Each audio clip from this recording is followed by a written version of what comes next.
네, YG 아이돌 그룹 아이콘의 멤버 BI의 마약 의혹이 이 양현석 대표의 수사 무마 의혹과 또 경찰 부실 수사 의혹으로 확산하고 있습니다.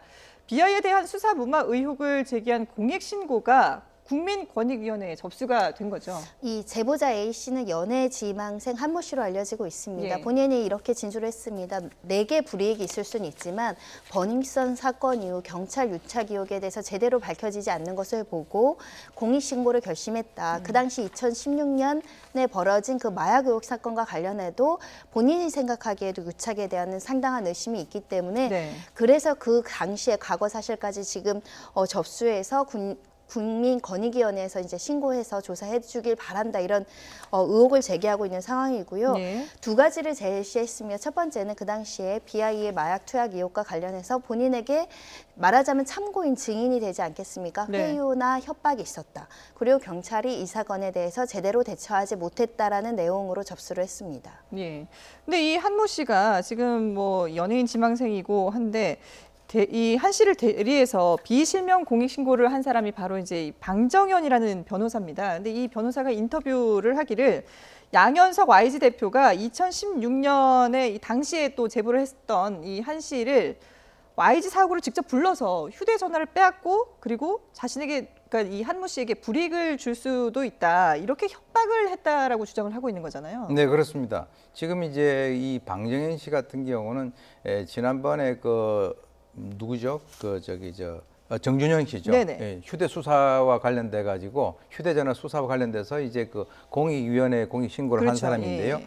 이번에 이제 이 방정현 변호사가 이 인터뷰에서 당시 2016년도에 이것이 문제가 불거지니까 바로 이제 양현석 대표가 바로 이 한모 씨를 YG 사옥으로 불렀다는 거예요. 네. 불러가지고 옥상으로 올라갔다는 거죠. 그래서 거기에서 휴대전화를 뺏은 이유는 자, 녹음을 하지 말라. 그렇죠. 예. 이렇게 얘기를 하면서 너에게 불이익을 주는 것은 이건 정말 쉬운 일이다라고 협박을 했다. 그렇게 이제 주장을 해서 그 당시에 이 한모 씨가 상당히 공포감을 느꼈다는 거죠. 사실 이 양현석 씨의 입장이라고 한다면 지금 이제 적어도 이쪽 그 분야에서 일을 하는 사람들은 그 사람의 영향력으로부터 자유스러울 수가 없는 그런 상황인데 그 사람이 직접 그와 연관돼서 불러가지고 그렇게 얘기를 했다라고 하는 것은 그 해당 당사자에 대해서는 굉장히 어떤 공포감을 조성을 할 수 있고요. 예. 그다음에 또 어떤 얘기를 했냐면 우리 소속사 연예인들은 사실 뭐 당장 마약 검사를 한다 하더라도 마약 안 나온다.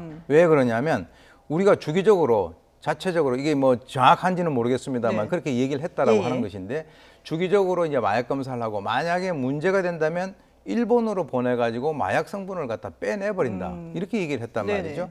그렇기 때문에 전혀 검출이 안 될 거다. 예. 그래서 소위 얘기해서 우리는 그런 정도의 능력을 갖고 있기 때문에 네가 만약에 그렇게 한다 하더라도 그것에 대해서는 전혀 목적을 이루지 못할 것이다라고 예. 이 회유와 협박을 갖다가 했다라고 하는 것이죠. 예. 그러니까 이거는 이제 그 공익 신고를 한 쪽의 주장입니다. 이제 그렇습니다. 사실 여부를 네. 확인해봐야 되는 그런 대목이 남아 있긴 한데, 근데 어쨌든 이번 그 BI 사건이 터지고 난 뒤에 YG 측에서 자체적으로 마약 검사를 한다라고는 공식적으로 발표를 했습니다. 그래서 BI도 얼마 전에 했던 마약 검사에서 검출이 되지 않았기 때문에 문제가 없다라고 처음에 얘기를 했는데.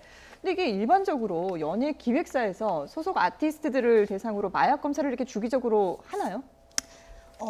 이례적이죠. 왜냐하면 통상적으로 마약에 대한 거는 원래 불법이고 범죄이기 때문에 안 네. 한다는 가정 하에 관리 감독을 하는 건데 네. 마약 검사를 한다는 건 우리 아티스트들이 마약을 또 할 수도 있다라는 의구심을 갖고 하는 거 아니겠습니까? 예. 그만큼 YG 아티스트들이 마약에 노출되어 있음을 스스로 자인하는 것과 다르지 않다라고 보이고 네. 과거에 또 동종 사건들이 좀 여러 번 있었죠. 그렇기 그렇죠. 때문에 관리하는 차원에서 마약 검사를 했다라고 보입니다. 마약 검사 가지고 문제 삼는 건 아니지만 네. 만약에 마약 검사를 통해서 또는 이런 식으로 우리 소속의 어떤 가수가 아티스트가 마약에 검출됐고 마약을 한 정황이 나타났다. 예. 그러면 끝까지 데리고 갈 생각이 아니라 엄벌하고 징계하고 네. 탈퇴하고 그 즉시 그렇게 엄중하게 처벌을 했다고 한다면 과연 이제 소속된 가수들이 계속적으로 활동을 하면서 이렇게 마약에 어떤 호기심을 가지고 네. 또 마약을 구매했을까 해서 소속사의 어떤 관리는 조금 부실했다라는 측면을 스스로 인정해야 될 것으로 보이고요. 앞서 그래픽으로 나왔습니다만은 유독 이 YG 소속 가수들이 마약과 연루된 경우들이 많이 나왔어요. 지금 네. 화면에 보이고 있습니다만 2011년 G드래곤 대마초 혐의부터 해서 최근에 뭐 승리 버닝썬 사건까지 상당히 많은 의혹들이 나왔거든요. 네, 그렇습니다. 그리고 사실은 특정 연예인을 거론하기는 어렵지만 예. 그 연예인 사건에 대해서 뭐 기소유예, 이권유예 이런 것들이 되면서 굉장히 부실하게 감형을 받은 거 아니냐 이런 네. 논란도 있었는데 이런 일이 반복되다 보니 예. YG 엔터테인먼트가 마약에 대해서는 굉장히 관대한 문화가 형성되어 있거나 오히려 방조하는 거 아니냐 예.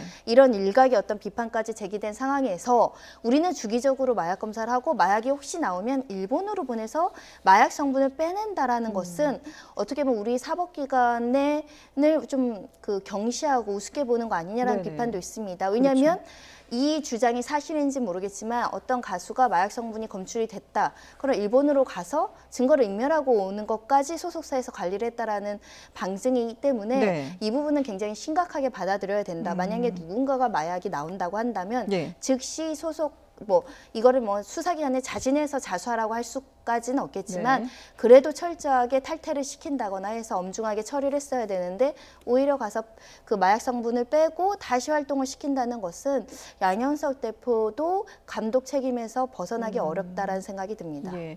이번 이 공익 제보에 대해서 YG 측에서는 비아이의 마약 여부를 확인하기 위해서 이 한모 씨를 만나기는 했는데 사건을 무마하진 않았다 이런 입장을 내놓고 있죠.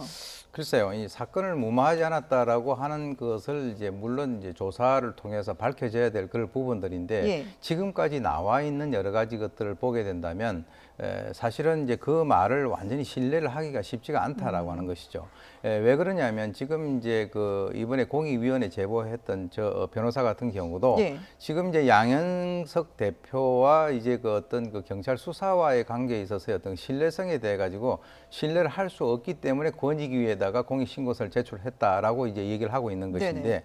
더욱이 이제 YG 그 양현석 대표 같은 경우는 그 여러 가지 어떤 이 사건을 무마를 하기 위해서 좀 움직인 그런 정황들이 지금 약간 포착이 되고 있단 말이죠. 예. 그런 상황에서 과연 이제 YG 양현석 대표가 얘기하는 것을 우리가 그대로 수용을 할 수 있을 것인가라고 예. 하는 것은 이제 경찰이나 검찰 조사를 통해서 다시 밝혀져야 될 그런 예. 문제라고 봅니다. 그런 지금 이 말씀을 들어보니 이제 양현석 대표도 결국은 조사를 받을 수밖에 없는 그런 상황이 되는 것 같은데요. 근데 지금 이 사건이 결국은 이제 경찰 유착으로도 또 이게 번지고 있거든요.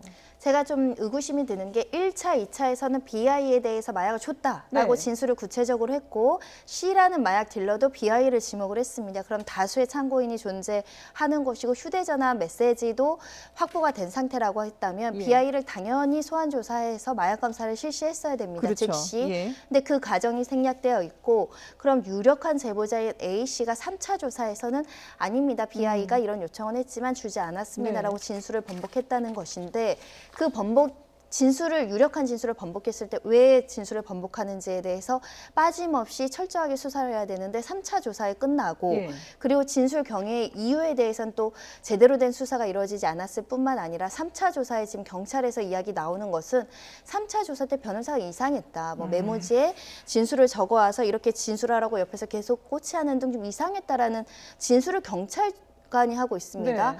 근데 우리 보통 변호사의 조력권이라는 것은 수사기관에 참관하는 것이지 진술에 개입해서 진술을 번복시키는 거는 허용되지 않습니다. 그런 예. 경우에는 수사관이 당장 퇴정시킬 수 있도록 규칙에 정해져 있습니다.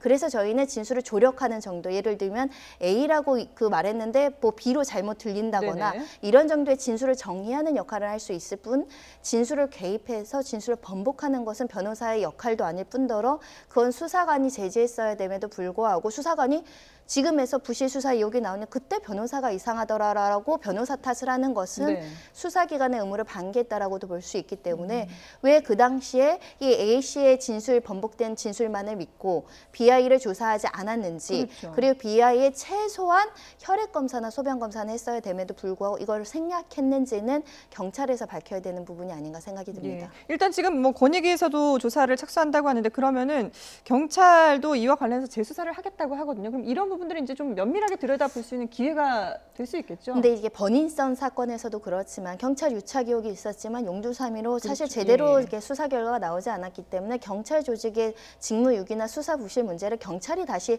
돌아봤을 때 그 수사 결과에 대해서 국민들이 또 신뢰하기 어려운 측면이 있기 때문에 네. 검찰에서 좀 들여다봐야 되는 것이 아닌가 생각이 들고요. 양현석 대표 같은 경우 지금 제보자 A씨 주장이 맞다라고 한다면 강요, 협박 또는 보복 범죄로 규정할 수도 있습니다. 예. 그렇기 때문에 피의 사실이 있는지 확실히 조사를 해야 되지 않을까 생각이 듭니다. 예. 양현석 대표까지도 이제 수사를 피할 수는 없는 그런 상황인데 언제 소환이 될지 저희가 또 지켜보도록 하겠습니다.